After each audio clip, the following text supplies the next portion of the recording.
Halo, assalamualaikum sobat Parwa semua. Kita kembali lagi di dalam sebuah program yang Parwa sajikan untuk teman-teman penonton setia Parwa Institute dengan program yang baru kita, yaitu program Ketoprak bersama saya Tukang Ketoprak. Kalau hari ini kita ketemunya dengan tokoh wanita inspiratif, seorang politisi dan juga pembisnis, juga tidak mengenyampingkan perannya sebagai ibu di keluarga tentunya ya. Ini sudah bersama saya Baratu Ratna Damayanti, sapaan akrabnya Mbak Mia ya. Assalamualaikum. Iya, sehat Mbak? Alhamdulillah. Alhamdulillah ya.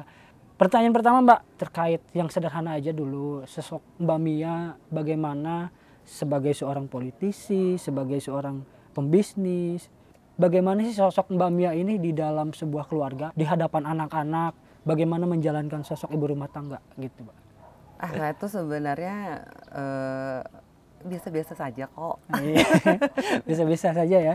Ya biasa-biasa saja, yang apa ya, saya pikir juga semua ibu juga pasti berpikiran sama untuk memberikan hal yang terbaik untuk anak-anaknya. Ya sebagai seorang istri bisa jadi pendamping dan bisa jadi supporter yang terbesar untuk suaminya. Dan saya pikir ini kan tidak ada hal yang ya mestinya begitu kan ya, sebagai seorang ibu dan seorang istri. Ya saya sangat concern ya terhadap pendidikan anak tuh. Betul. Saya concern banget gitu, dan itu menjadi prioritas yang besar bagi saya dan suami soal pendidikan anak itu. Ya yang paling penting itu menurut saya adalah membangun sebuah ambience ya, membangun sebuah suasana keluarga, suasana rumah itu yang tenang, yang kondusif untuk anak itu bertumbuh kembang gitu ya.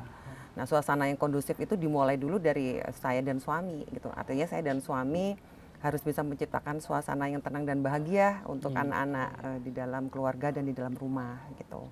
Betul. Saya pikir sejak sedini mungkin saya sudah harus menanamkan nilai itu pada anak-anak laki-laki saya gitu. Jadi soal keberanian, soal nyali, soal tanggung jawab gitu, itu saya sedapat mungkin dan suami udah tanamkan itu pada kedua anak laki-laki saya. Kalau anak lapar, busung lapar, dikasih makan, seolah-olah itu rasanya persoalan bisa selesai. Tapi kalau anak kehilangan kasih sayang, dia jadi busung mental masalahnya. Betul, betul. Dan itu tidak serta-merta bisa tergantikan. Gitu. Kalau masa kecil atau masa tumbuh kembang anak itu dia kekurangan kasih sayang, dia krisis kasih sayang, wah itu efeknya bisa sampai tua. Iya. Bahaya itu, bahaya, gitu loh. Bahaya. Ya jadi sebelum ngomongin lain-lainnya itu dulu deh, anak nyaman, anak nyaman, tenang dan bahagia ada di dalam rumah. Tadi kalau dibicara di rumah tangga sudah dapat poinnya, itu membangun bahagia, tipsnya. Nah kemudian juga kita dapat info dari tim riset kita ini kan, Mbak Mia ini suka memasak katanya kan. Bahkan ada produknya ini, kue ya. Udah ada produknya, kuenya juga enak. Apakah ini hobi sejak lama Mbak? Dan seperti apa historisnya gitu? Saya suka masak karena salah satu hal untuk membuat suasana rumah itu happening itu kalau ada masakan yang disajikan oleh ibunya. Dan menurut saya tuh love came from kitchen ya. Jadi rasa cinta juga bisa dibangun dari mulai dari perut ya. Jadi ada kesinambungan dengan hal tadi ya. Iya.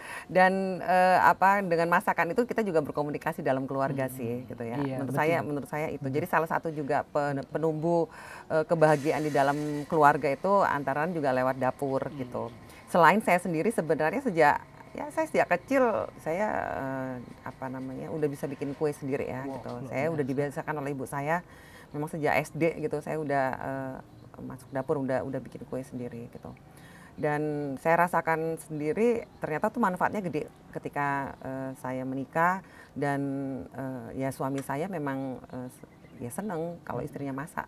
Gitu. Soal masak-memasak itu juga sekarang begitu saya ada kesibukan sebagai politisi itu juga hal pertama yang kemudian terkurangi porsinya ya terus terang saja urusan dapur gitu. Kecuali di momen-momen tertentu, di saat-saat tertentu ya saya turun masak sendiri kayak Lebaran itu ya saya harus ada menu kari kambing itu harus ada dan itu harus dari tangan saya, harus saya yang masak gitu. Jadi secapek apapun, sesibuk apapun, kalau Lebaran kayaknya untuk saat ini saya masih harus masak kari kambing itu Oke. sendiri. Gitu. Coba kita bergeser dengan pertanyaan yang lebih agak berat mungkin ya. Bagaimana akhirnya bisa terjun ke politisi yang mungkin kalau dulu banyak waktu di bisnis dan di keluarga, pada akhirnya sekarang dengan adanya partai baru, Mbak Mia ini kan bergabung dengan Partai Gelora ya. Ya. Kenapa kemudian tertarik menjadi politisi? Ampun. Nah, ini gimana Ya, mensinkronkannya, Mbak? Kayaknya sih sampai sekarang susah nyingkronin waktu terutama ya. Itu harus diakui, itu sangat susah ya, nggak mudah buat saya bisa menjalankan ketiga peran ini ya, peran domestik, ibu, istri, kemudian saya ada usaha, kemudian saya sekarang juga menjadi politisi. Itu ketiga-tiganya mesti ideal sinkron jalan bareng. Itu ya Allah susah banget. Nah, itu. Susah banget. Saya harus akui kesibukan, terutama kesibukan menjadi politisi ini juga mengurangi waktu saya dengan keluarga. Itu harus saya akuin gitu. Makanya kalau ada waktu-waktu yang benar-benar saya bisa terlepas gitu dengan kegiatan partai gitu, ya saya banyak gunakan itu semaksimal mungkin dengan keluarga gitu. Nah, kalau untuk usaha, alhamdulillah udah bisa didelegasikan meskipun autopilotnya. enggak juga, tidak 100%. Saya juga tetap harus monitoring. Ini juga karena bisnis rumahan ya, jadi manajemennya semi-semi lah gitu ya. Gitu. Kalau bisnis rumahan tuh kan sebenarnya juga kendali sebenarnya masih pada saya gitu. Tetapi untuk operasional hari-hari sudah bisa didelegasikan, itu yang alhamdulillah gitu. Tapi banyak keputusan-keputusan besar dalam menjalankan usaha rumahan ini, ya tetap saya harus yang ambil kendali gitu. Saya harus mengambil keputusan gitu. Apalagi sekarang kan sudah ada ya saya ikut dalam pencalekan ya gitu. Jadi kan nggak bisa digantikan. Betul. Selama ini masih support semua, Bang? Alhamdulillah suami dan anak support. Sangat mengerti juga. Suami dan anak support, bahkan kalau nggak ada support dan ridho dari Mas Hersu suami ya nggak mungkin lah saya sampai sejauh ini. Gitu. Iya. Ini kan bahas politik itu nggak mau berat bahas politik itu nggak mau bikin pusing gitu.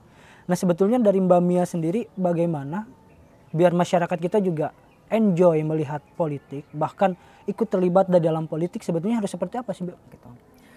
Pendidikan politik yang terutama itu adalah menyadarkan kepada publik bahwa politik itu bukanlah suatu hal yang buruk. Politik itu bukan suatu hal yang jahat ya. Politik itu tidak hitam gitu ya. Kendati orang menyebutkan ada politisi hitam, tetapi politiknya itu sebenarnya bukan sesuatu yang yang buruk gitu. Politik itu sesungguhnya mulia gitu. Karena dengan politik, lewat politik itu situasi masyarakat yang baik dan lebih baik itu bisa dicapai. Politik itu bisa menjadi sarana, bisa menjadi cara untuk membangun masyarakat, membangun bangsa, membangun negara jauh lebih baik. Gitu. Nah ini pertanyaan terakhir ini, Mbak. Bagaimana akhirnya Mbak Mia memutuskan untuk bergabung ke Partai Gelora? Kenapa saya memilih Gelora gitu? Pertimbangannya benar-benar pertimbangan yang logik dan nurani ya gitu. Narasi Gelora ini menurut saya urgent. Narasi Gelora ini yang menurut saya bisa menjawab persoalan yang ada gitu.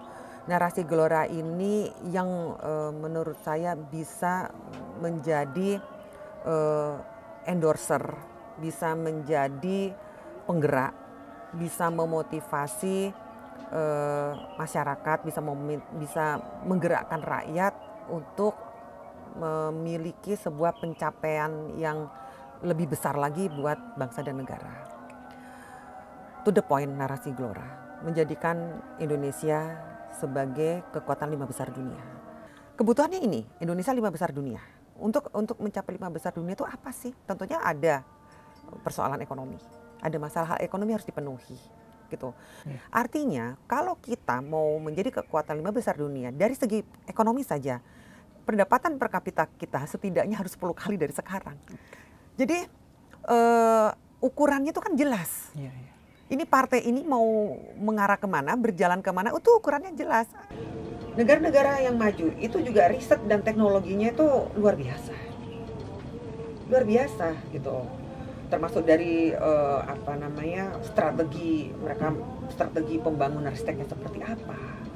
Ini sebenarnya kan Pak Habibie itu kan sudah punya platform itu. Gitu. Ini kalau kita tengok buka catatannya Pak Habibie itu platform pembangunan risteknya itu dan inovasinya itu udah luar biasa.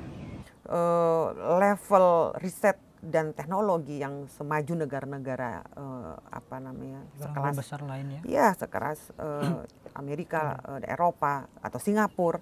Nah, itu kan kita jelas kalau menuju ke sana strategi dan riset dan inovasi kita harus seperti apa. Kan terukur. Gitu kan. Kemudian demokrasinya gitu kan. Demokrasi, kita udah menyepakati nih gitu. Kita udah memiliki konsensus nasional bahwa demokrasi dianggap menjadi sarana berpolitik kita yang paling paling baik lah kita lakukan. Dan itu udah disepakati semua stakeholder kita gitu. Ya udah kita komit dong, kita istiqomah dengan itu. Jaga iklim demokrasi. Jangan mencederai demokrasi, apalagi sampai memperkosa demokrasi. Nah ini kan kalau kita punya breakdown cara membangun pencapaian bangsa dan negara sampai ke level jadi kekuatan 5 besar dunia. Ini kita kan udah jelas nih arahnya gitu kan. Nah kan tinggal kita nanti menyusun strategi untuk mencapai tadi itu indikator-indikator ekonomi, indikator demokrasi, indikator riset pembangunan riset teknologi dan inovasi, kemudian demokrasinya, termasuk jangan lupa kita tetap punya keindonesiaan, gitu ya. Nah ini komponen-komponen ini yang sekarang menjadi hal besar yang dibangun oleh Gelora. Jadi real. Jadi saya tuh ada di dalam partai yang jelas ini mau membawa Indonesia ke arah mana. Nah, terima kasih Mbak Mia untuk waktu singkatnya teman-teman. Obrolan singkat kali ini cukup bermanfaatnya mulai dari bagaimana memerankan tadi sebagai peranan ibu dan politisi, bahkan sampai kita ngobrolin soal Indonesia menjadi kekuatan 5 besar dunia yang Partai Gelora sudah melihat bahwa kita punya SDM dan potensi yang bisa untuk menjadi kekuatan 5 besar dunia. Udah disampaikan Mbak Mia. Baik teman-teman, nanti kita ketemu lagi ya di konten atau program Ketoprak ketemu tokoh pemuka dan rakyat yang lainnya. See you.